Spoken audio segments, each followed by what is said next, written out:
اس رجب المرجب کا جو مہینہ جاری و ساری ہے، تو اب جو ہے جمعۃ المبارک کو شب معراج ہے، جس میں ہم اللہ کے احسانات اور کرم کی جتنی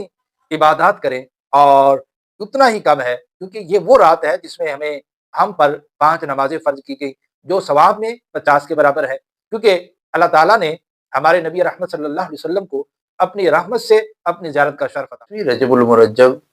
کے نوافل اور نوافل کو پڑھنے کا طریقہ کار کیا ہے، وہ میں آپ کی خدمت میں آج پیش کرتا ہوں۔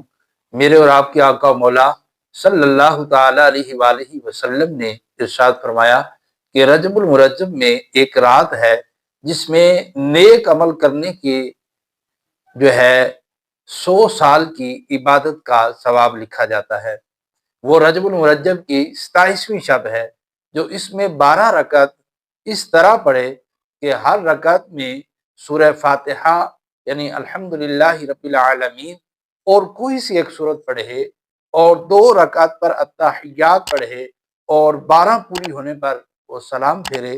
اس کے بعد 100 بار پڑھے سبحان اللہ والحمدللہ ولا الہ الا اللہ واللہ اکبر۔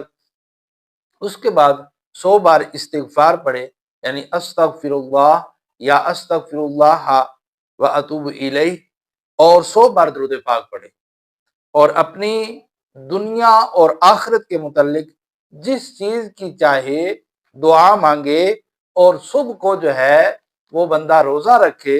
تو اللہ تعالیٰ اس کی سب دعائیں قبول فرمائے گا، سوائے اس دعا کے جو گناہ کے لیے مانگی جائے۔ تو سبحان اللہ، رسول اللہ صلی اللہ علیہ وسلم نے ارشاد فرمایا کہ رجب میں ایک دن اور رات ہے، جو اس دن روزہ رکھے اور رات کو عبادت کرے، گویا اس نے 100 سال کے روزے رکھے، اور وہ 27ویں رجب المرجب ہے۔ تو رسول اللہ صلی اللہ علیہ وسلم نے ارشاد فرمایا جو 27 رجب المرجب کا روزہ رکھے گا، اللہ تعالیٰ اس کے لیے 60 مہینوں کے روزوں کا ثواب لکھے گا۔ 27 رجب المرجب کی رات شب بیداری کرنا، رات جاگنا، عبادت کرنا، یہ ثواب کا کام ہے اور یہ مستحب ہے، بلکہ ہر رات جو ہے کثرت سے عبادت کرنا یہ مستحب ہے۔ تو اس رجب المرجب کا جو مہینہ جاری و ساری ہے، تو اب جو ہے جمعۃ المبارک کو شب معراج ہے، اس میں ہم اللہ کے احسانات اور کرم کی جتنی عبادات کریں اور اتنا ہی کم ہے، کیونکہ یہ وہ رات ہے جس میں ہم پر 5 نمازیں فرض کی گئی، جو ثواب میں 50 کے برابر ہے، کیونکہ اللہ تعالیٰ نے ہمارے نبی رحمت صلی اللہ علیہ وسلم کو اپنی رحمت سے اپنی زیارت کا شرف عطا فرمایا، اور ہم کلامی کا شرف عطا فرمایا، اور دیدار کا شربت پلایا، اور بھی بہت سارے فضائل ہیں۔ تو اب نماز برائے حاجات میں آپ کی خدمت میں پیش کرتا ہوں، وہ بھی آپ سن لیجئے۔ حضرت علی رضی اللہ تعالیٰ عنہ سے روایت ہے کہ جو بندہ چوتھی یا 5ویں رجب، ایک روایت میں 14ویں یا 15ویں رجب، اور ایک روایت میں 23ویں، 24ویں اور 25ویں رجب کو روزہ رکھے، چاش کے وقت ہر روز وہ غسل کرے اور نماز مکمل ہونے تک کسی سے بات چیت نہ کرے، پھر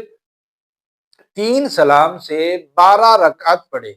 اور پہلی 4 رکعتوں میں سورہ فاتحہ کے بعد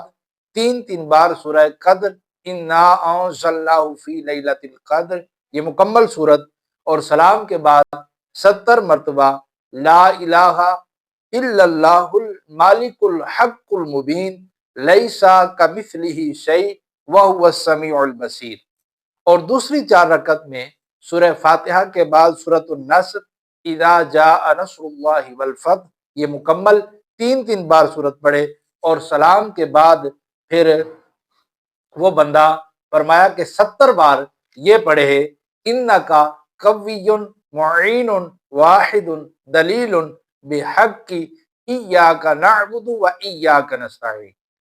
اور تیسری 4 رکعت میں سورہ فاتحہ کے بعد سورہ اخلاص یعنی قل هو اللہ احد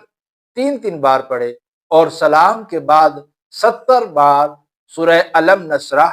لک صدرک ووضعنا عنک وزرک، یہ پوری سورت جو ہے پڑھے اور پھر اپنا ہاتھ سینے پر رکھے اور حاجتوں کو پورے کرنے والے مالک و مولا کی بارگاہ میں عرض کرے، اپنی حاجات کا سوال کرے۔ اللہ تعالیٰ